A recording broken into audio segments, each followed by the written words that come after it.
Olá, pessoal. Então, continuando aqui, nós vamos falar um resuminho aqui de, não vamos falar de todos os princípios, mas de três princípios que são talvez os principais, não retirando o mérito dos demais princípios, mas talvez os que mais são questionados em provas, principalmente em prova de OAB, tá? Então, primeiro, só para a gente entrar na reflexão, os princípios são essas bases, e no direito tributário eles servem como limitações constitucionais ao poder de tributar.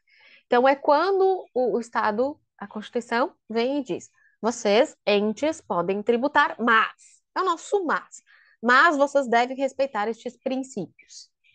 Os nossos princípios tributários, em regra, a gente vai encontrar nos artigos 150, 151, 152 da Constituição, tem alguns em outros artigos, mas os principais estão neles. E aí nós começamos. Nosso primeiro princípio que nós vamos conversar é o princípio da legalidade tributária. O que significa o princípio da legalidade tributária? Primeiro, nós sabemos, e quando começamos o curso de direito, a gente encontra o princípio da legalidade. O que é o princípio da legalidade geral? Que ninguém é obrigado a fazer ou deixar de fazer alguma coisa, senão em virtude da lei. O que ele significa? Se não estiver proibido, eu, pessoa física, natural, posso fazer. Lá no direito administrativo, vocês aprendem que o princípio da legalidade para a administração pública é um pouco diferente.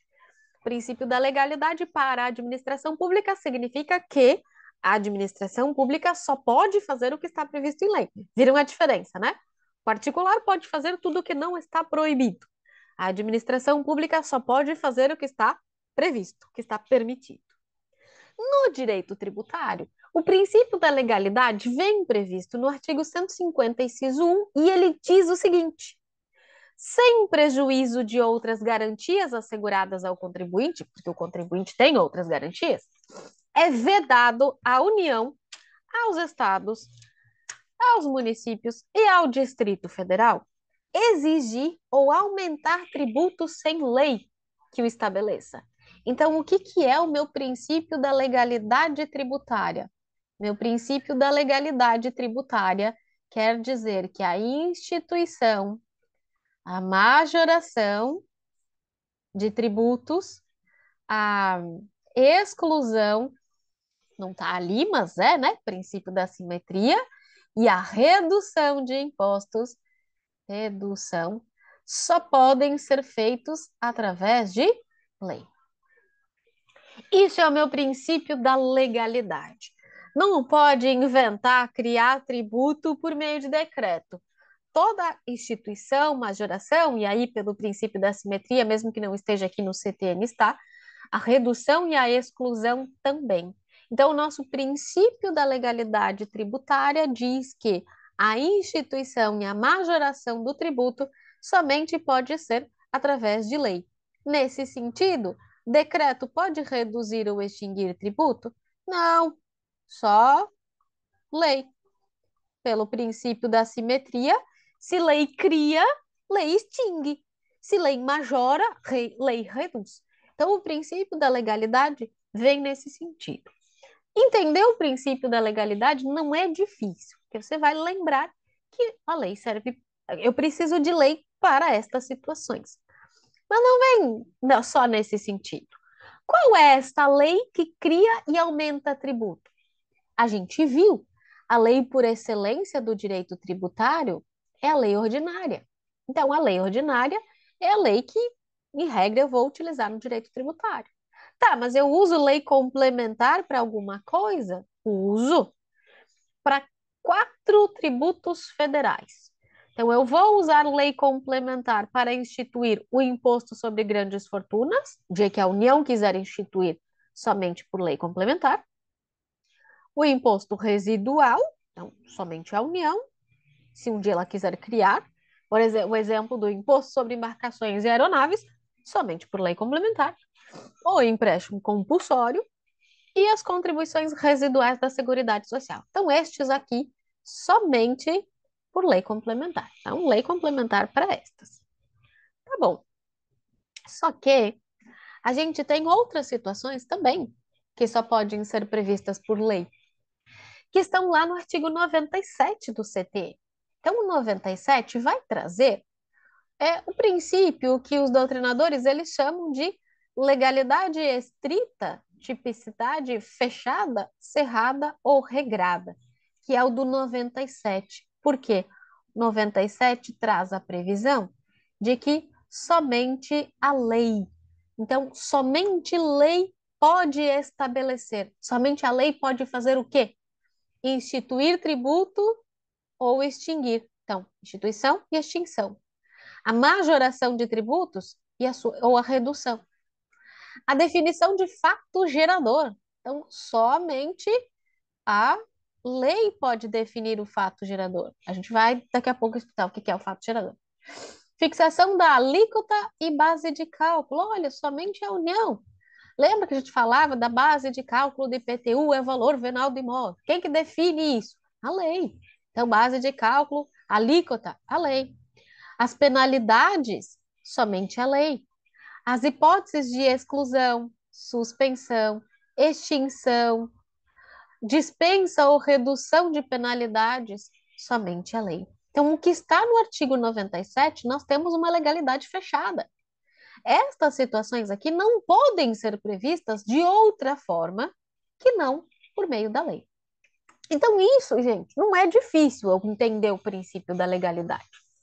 O meu problema está nas situações em que eu faço uma mitigação do princípio da legalidade. Quando eu vou, por exemplo, o 97 ele fala da lei, e aí eu não poderia, por exemplo, criar uma taxa por lei e o sujeito passivo for definido por decreto. Então, veja, tudo, a regra do 97 é que tem que ser por lei. Vejam que o poder legislativo, nesse caso, ele tem o domínio completo do fenômeno tributário, já que o tributo depende de lei, ou ordinária ou complementar. A questão é, o poder executivo, ele tem algum espaço de atuação em relação ao sistema tributário? Ele pode, em algum momento, agir? E a resposta é sim, tá? A resposta é sim. E aí nós chegamos na mitigação do princípio da legalidade, porque a própria Constituição, ela permite, o IGF está previsto isso. O IGF ele está previsto na Constituição como de competência da União, mas ele até hoje não foi feito a lei instituindo, por isso que ele não é cobrado. Porque lembra que a Constituição, ela define competência, ela não institui o tributo. Então ela disse, União, o imposto sobre grandes fortunas é de sua competência. Vai lá e institui. Só que a União não institui. Ela, o dia que ela quiser, ela vai editar uma lei complementar, vai lá para o Congresso essa lei complementar, e o Congresso vai aprovar, e aí vai ter instituído o imposto sobre grandes fortunas. Eu acho que eles não extinguem porque não, tipo, eu não vou ser atingida por esse imposto, eu não tenho grande fortuna, mas acho que eles vão ser atingidos, daí acho que por isso que eles não criam. Por mim, eu não tenho grande fortuna, então eu não seria atingida pelo imposto sobre grande fortuna. Quem sabe um dia, né? Ai, ai. Ganhar na Mega Sena, daí eu terei uma grande fortuna. Ganhar uns milhões na Mega Sena da virada, daí eu terei a grande fortuna. Daí eu vou ser contra o imposto sobre grande fortuna. Ai, que maravilha, né? É, quando afeta o teu, você não quer, né? Torçam por mim. Gente, então nós temos aqui, ó, o princípio da legalidade, o poder executivo, ele sim, ele vai ter uma atuação nas situações que a própria Constituição permite, não é sempre, tá? E aí a Constituição, ela faz uma... alguns doutrinadores, eles falam de exceção ao princípio da legalidade e outros dizem que o nome correto seria uma mitigação. Por que mitigação do princípio da legalidade? Porque não quer dizer que pode ser feito de qualquer forma. Quer dizer que não precisa ser por lei, mas ainda assim eu tenho que observar uma norma específica. Então, a gente tem, sim, a possibilidade do Poder Executivo em relação em 4 impostos federais, cujas alíquotas podem ser alteradas por ato do Poder Executivo. Geralmente, eles alteram por decreto. Vejam, esses 4, eles foram criados por lei, Só que eles podem ter as alíquotas por alteradas, por exemplo, por decreto do Poder Executivo. Lembra a história que eu contei para vocês da função extrafiscal dos impostos? O que que acontece? Esses impostos, se vocês olharem, são impostos que têm função extrafiscal. Eles servem para. Eles exercem uma função regulatória de mercado. Lembra o exemplo que eu comentei para vocês? O imposto de importação está com a alíquota baixa, daí as pessoas começam a comprar produtos importados, gera problema para a indústria nacional, aí o governo vai lá e majora a alíquota do imposto de importação.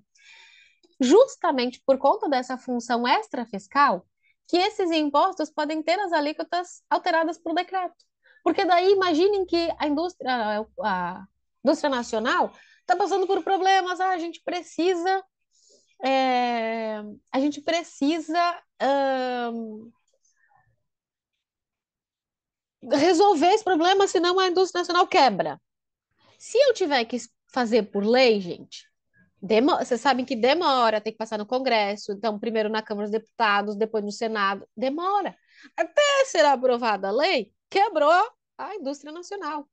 Então o Constituinte pensou assim, tá, nesses casos mais urgentes em relação à alíquota, porque eu preciso resolver rápido, aí essas alíquotas podem ser alteradas por decreto, justamente por conta dessa situação, que é mais urgente. Então, mitigou-se a legalidade em relação a estes quatro impostos federais. Então, aqui, as alíquotas podem ser alteradas. Quando diz alteradas, pode ser para mais ou para menos, tá? Pode majorar ou pode reduzir. Mas além destes dois, posteriormente, a Emenda Constitucional 33 de 2001, ela ampliou esse rol e ela trouxe mais dois tributos à lista. Ela trouxe a possibilidade da alíquota da CID combustível e do ICMS combustível. Só que, enquanto que para estes dois pode majorar e reduzir livremente, para estes dois, o que que pode ser feito? Pode reduzir e restabelecer. Olha que é diferente. Para esses dois, decreto pode apenas reduzir ou restabelecer. Não pode alterar à vontade.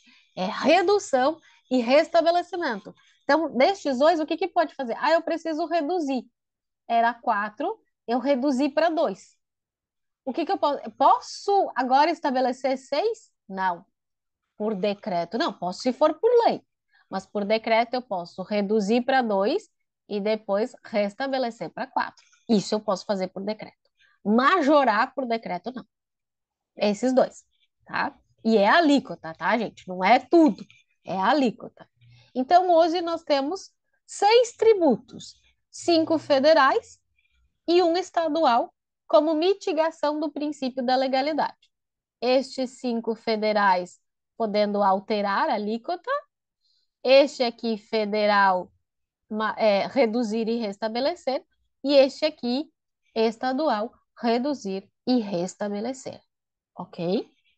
Além disso, gente, nós vamos encontrar, nós vamos encontrar lá no artigo 97, nos parágrafos 1º e 2º, duas situações bem importantes.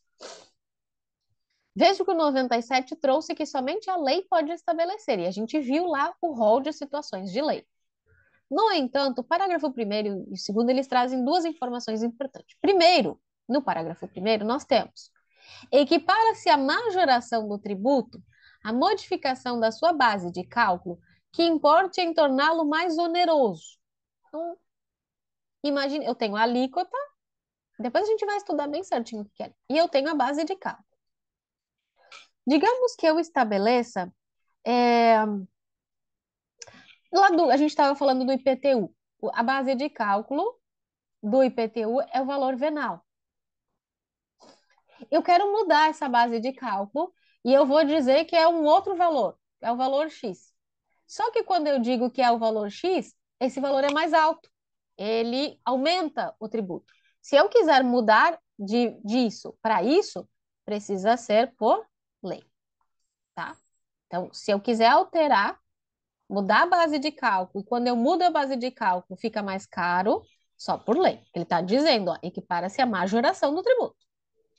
Agora, olha o parágrafo segundo, que interessante. Não constitui majoração de tributo para os fins do disposto no inciso 2 a atualização do valor monetário da respectiva base de cálculo. Isso dentro dos índices oficiais. Gente, o que que significa esse parágrafo segundo? Correção monetária. Correção monetária dentro dos índices oficiais da base de cálculo não é majoração do tributo e pode ser feita por decreto, tá? Mas só correção da base de cálculo dentro dos índices oficiais. Essa pode ser feita porque ela não é majoração. Eu só atualizo o valor. Aí pode ser feito por decreto. Que para resumir para vocês, inclusive tem uma súmula do STJ 160. É defeso, é proibido ao município atualizar o IPTU mediante decreto em percentual superior ao índice oficial de correção monetária.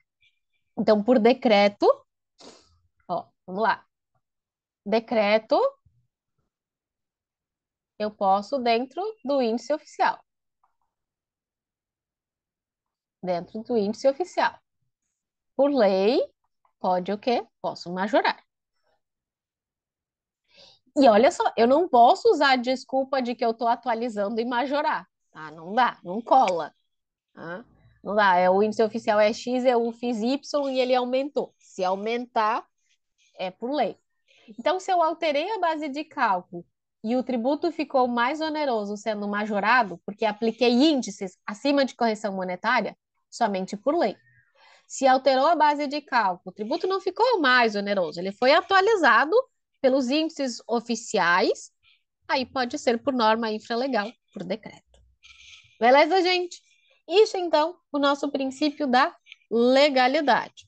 E aí a questão é, pode utilizar medida provisória? A gente já viu, dentro do que pode ser regulado por lei ordinária, posso utilizar medida provisória, tá?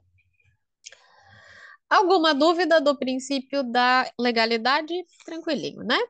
Então, meu próximo princípio que eu quero trabalhar com vocês é o princípio da irretroatividade. Gente, assim, ó, esse também é um princípio, e aí a gente tem isso no próprio direito.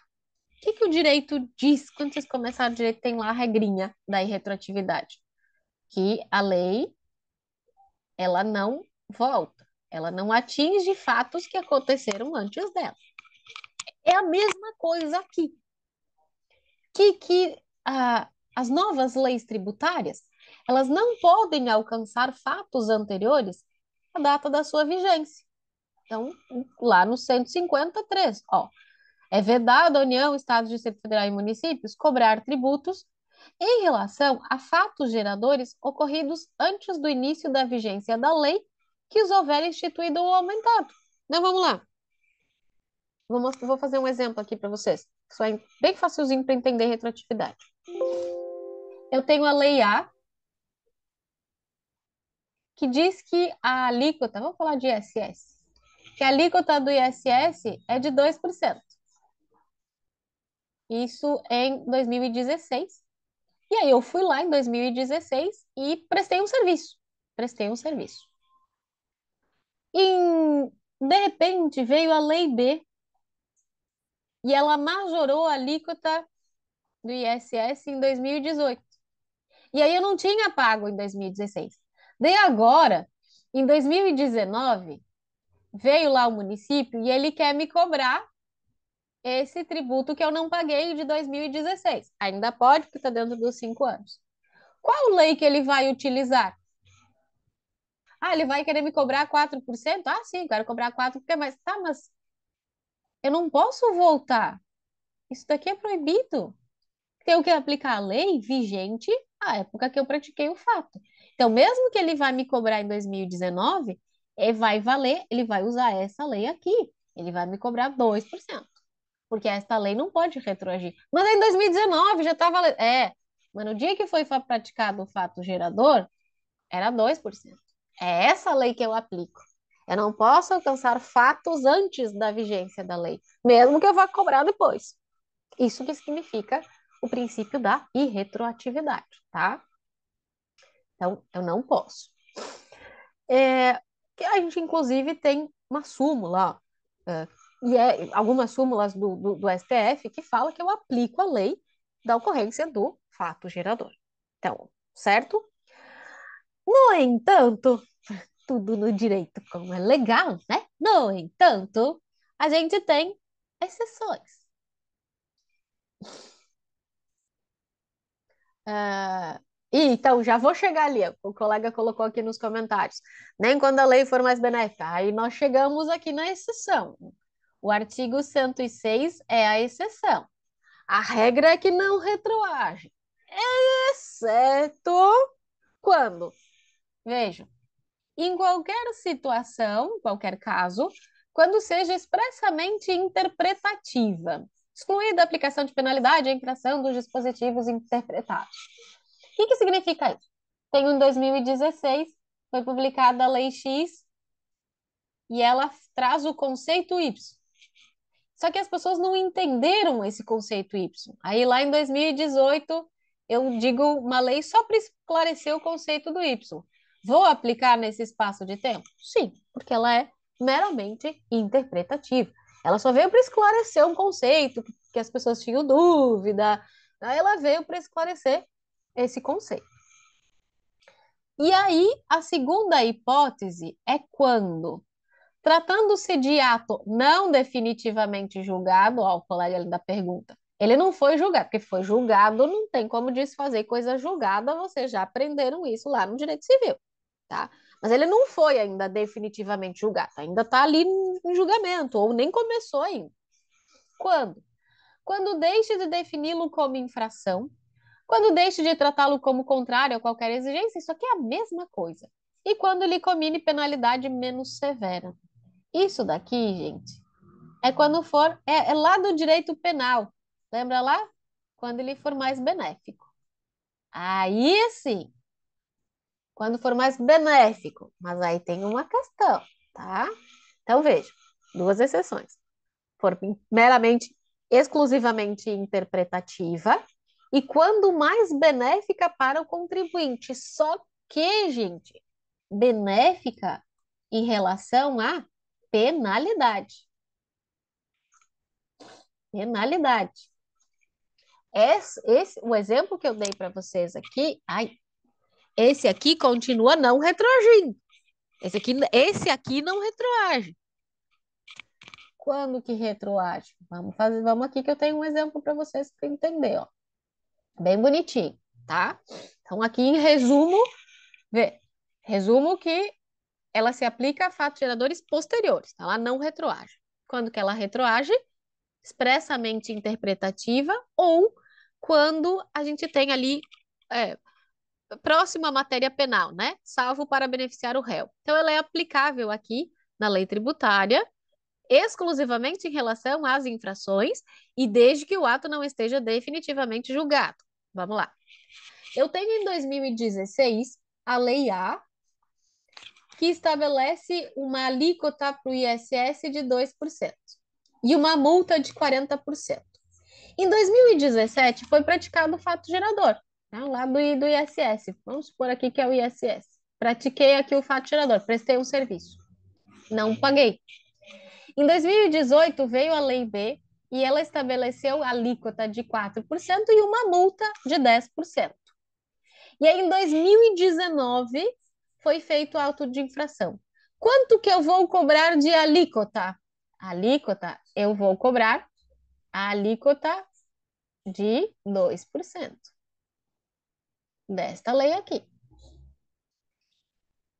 E o mesmo que fosse assim, gente. Deixa eu trocar aqui. Aqui,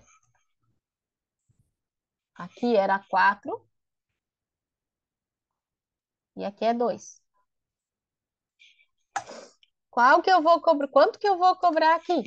Em 2019 no meu auto de infração. Eu vou cobrar alíquota de 4%. Essa aqui não retroage, tá?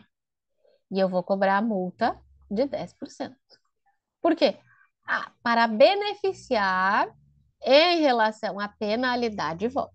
Em relação à alíquota, não, tá? A gente cuida isso, porque eles gostam de confundir. Aí você quer aplicar tudo que é mais benéfico, você quer aplicar o 2%, você quer. Não. A alíquota é a mesma, é da época do fato gerador. O que eu vou aplicar é a penalidade. Até coloquei um outro exemplo aqui. Ó, o Antônio praticou o fato gerador do ISS em janeiro de 2013. A alíquota era de 5% e a multa de 25%. Em 30 de agosto, veja, era janeiro, em agosto, por lei, estabeleceu uma alíquota de 2% e 10% de multa. Em 2014, foi feito o lançamento do imposto, exigindo 25 mil, 25 mil, 20 mil de imposto, os 5% sobre 400 mil, que foi o valor do serviço, e 5 mil da multa, tá? Então, é isso que eles estão cobrando aqui, 25%. Então, eles estão aplicando esta lei aqui, 5 e 25. Então, mas existe já uma lei, uma segunda lei que estabeleceu 2 e 10. Tá certo ele em cobrar os 5 e 25? Não. A alíquota, sim. A alíquota mantém-se os 5. Mas a multa, essa aqui, tá errada. Porque eu tenho que cobrar só o 10%. Porque em relação à alíquota, retroage. Ok? Então, cuida disso. Retroage. A regra é que eu aplico para situações posteriores. Duas exceções. Lei expressamente interpretativa e para beneficiar o réu em relação à penalidade. E desde que não esteja definitivamente julgado. Ficou, né? Nós temos uma terceira exceção. Não está ali no 106, mas nós temos uma terceira exceção lá no 144 do CTN. E lá diz que eu aplico a lei vigente quando ela instituir novos critérios de apuração ou fiscalização no lançamento tributário. Vamos, por exemplo, que isso daqui vai ficar claro. Ó. Em 2016, eu tenho a Lei A, que estabelece. Vamos continuar com o ISS aqui, só porque é mais tranquilo, né? Ela estabelece uma alíquota de 10%, uma multa de 40%, e ela diz que para pagar o imposto você tem que preencher o formulário alfa com prazo de impugnação, vamos supor aqui X dias, 30 dias, tá? Só para o nosso exemplo aqui.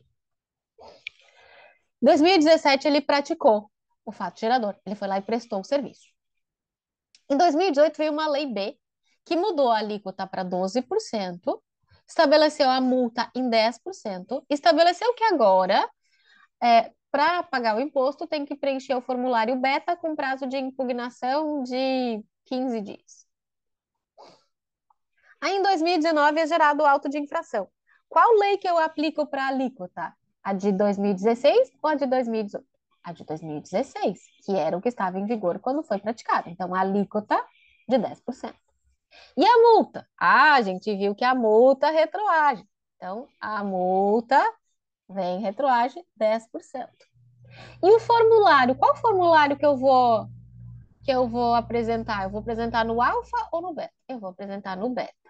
Ó, novos critérios de apuração é uma nova forma de fiscalização. Então, eu vou apresentar aqui no formulário beta em 15 dias, tá? Então, estes dois aqui são exceção à irretroatividade, certo? Ficou entendido, gente? Bem entendido isso? Tá. E aí a gente chega no princípio da anterioridade tributária. O que que acontece, gente? A ideia do legislador tributário é que ninguém seja pego de surpresa. Ninguém precisa de surpresa. Imagina, eu estou pagando um tributo hoje de 2%, e aí amanhã vem uma lei e agora é 5%. Eu não me programei financeiramente para começar a pagar 5%.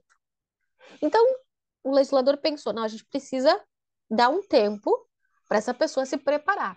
E por isso veio o princípio da anterioridade.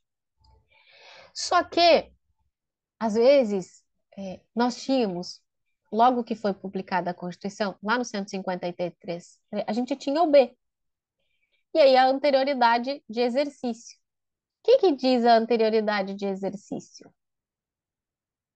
Eu não posso cobrar imposto no mesmo, eu não posso, a lei que instituiu o majorar o tributo, ela vai valer só no próximo exercício. Exercício é o quê? Ano, né? Ano.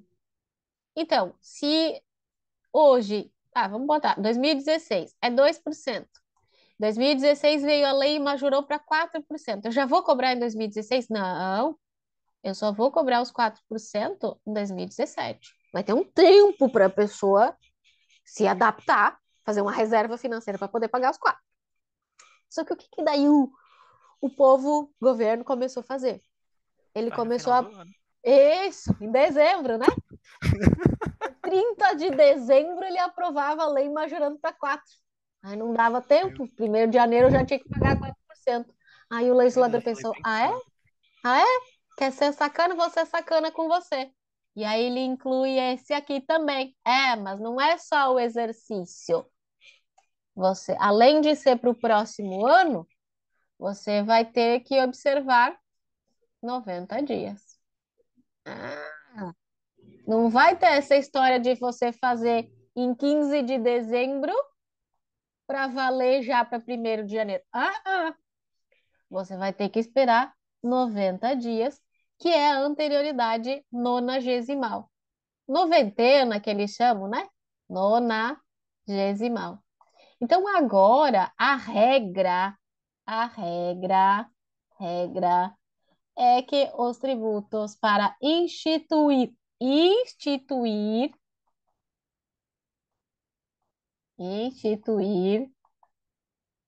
e majorar tributos tem que observar a anterioridade de exercício e nonagesimal. Tem que observar as duas. Tá? Essa é a regra. Para dar tempo para a pessoa. Por que que eu digo instituir e majorar? Porque se diminuir, vale no dia seguinte. Tudo que é benéfico para o contribuinte não precisa observar o princípio. O princípio é quando eu prejudico o contribuinte. Então, quando eu instituo um novo tributo ou quando eu majoro o tributo, tem que respeitar o princípio da anterioridade. Então, a anterioridade é anual ou de exercício e a anterioridade nonagesimal. Essa aqui foi incluída depois, justamente porque eles começaram a cobrar no final do ano, e daí em 2013 eles incluíram. Vai ter que respeitar os 90 dias. Então, a regra é que se obedeça às duas anterioridades. E isso é muito fácil. Ah, Então, nesse período, isso. Sempre a regra, eu sempre vou ter que olhar os dois, tá? As duas anterioridades. Então, vamos pensar assim. Eu majorei um tributo em 15/12 para todos os tributos, tá? Assim, como regra, como regra para todos os tributos, porque a gente tem as exceções.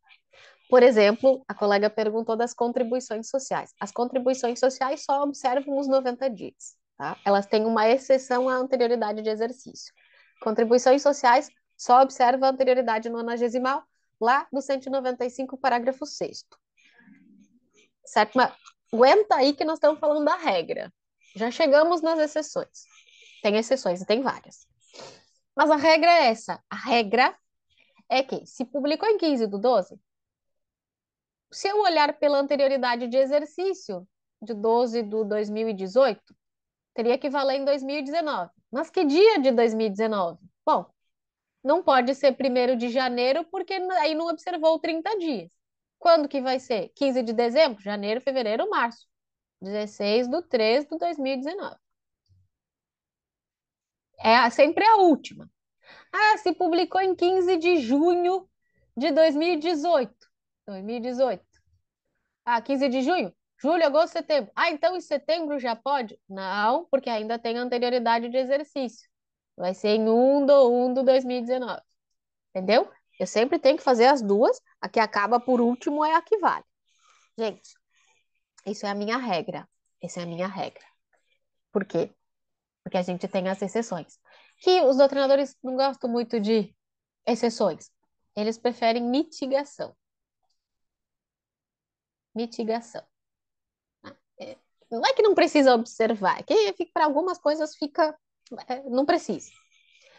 Gente, olha, eu vou explicar com essa tabelinha aqui, que eu acho que essa aqui, para a gente entender, é muito mais fácil. Aqui você cola onde você fica mais tempo. Se você fica mais tempo na cozinha, você cola na geladeira. Toda vez que você for abrir a geladeira, você vai ter essa folhinha colada lá para você nunca esquecer. Gente, nós temos exceções às duas anterioridades. Que daí a gente fala que o efeito é já já. Tá vendo? Esse aqui. Já já. Já da anterioridade de exercício e já da anterioridade nonagesimal. Então, quando eu tenho o efeito já já, é porque eu não preciso observar nenhuma anterioridade. E para quais que eu não preciso observar nenhuma anterioridade? Imposto de importação, exportação, IOF, Imposto Extraordinário de Guerra e o empréstimo compulsório de calamidade ou guerra externa, que é o 148, inciso 1. Então, estes aqui é já já. Se amanhã provar a lei majorando o imposto de importação, no dia seguinte eu já cobro. Então, se majorou o imposto de importação no dia 15 do 12 do 2018, no dia 16 do 12 do 2018, eu cobro o imposto de importação. Esses aqui é exceção das duas, tá?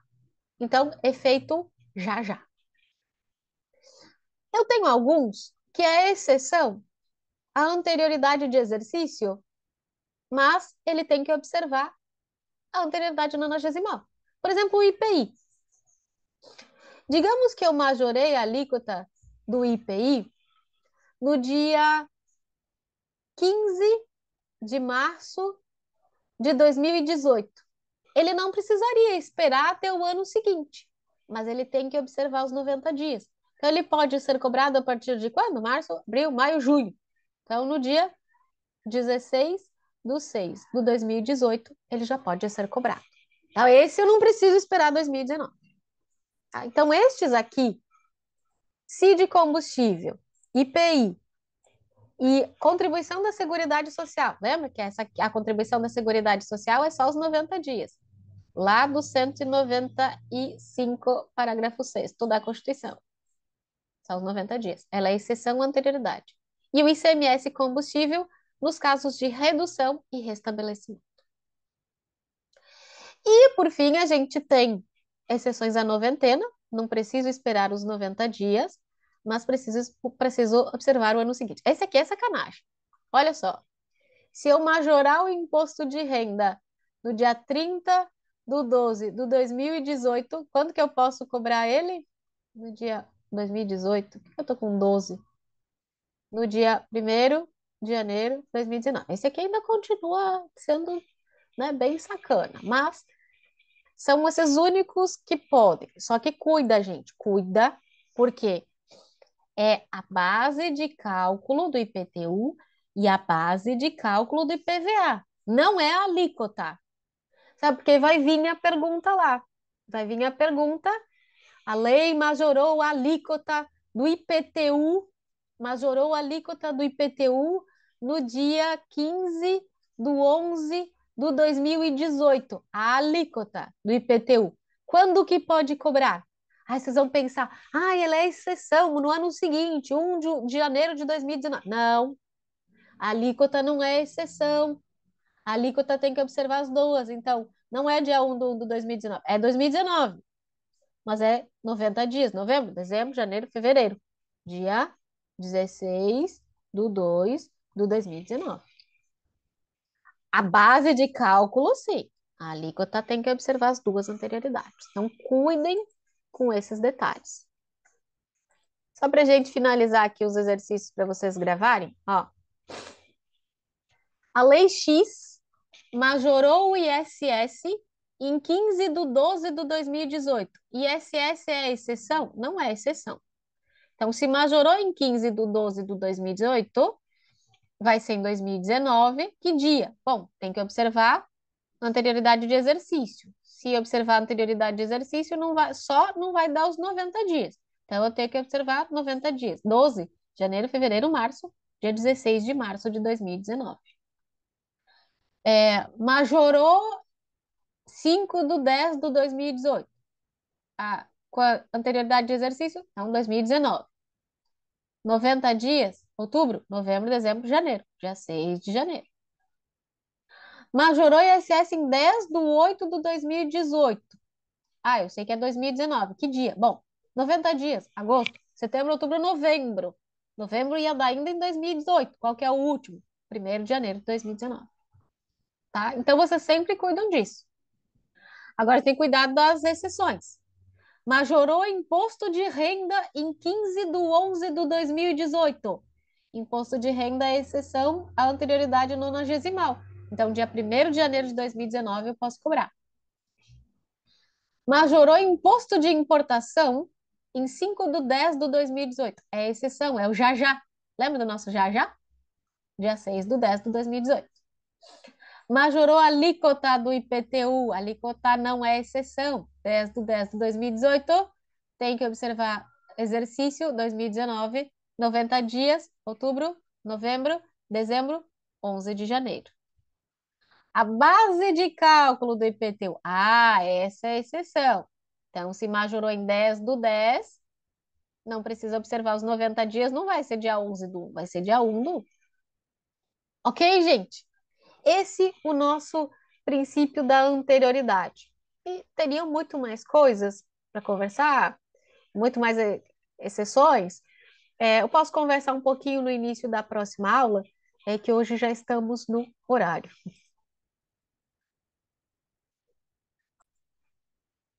Com isso, nós encerramos aqui sobre um resuminho, um breve resumo sobre os nossos 3 princípios constitucionais aqui, que possuem uma relevância um pouco maior, tá? Lembrem que tem os demais princípios que também devem ser observados com cuidado. Mas nossa proposta aqui era apenas fazer um resuminho destes 3 principais, né? Princípio da legalidade, da irretroatividade e da anterioridade. Obrigada e até mais.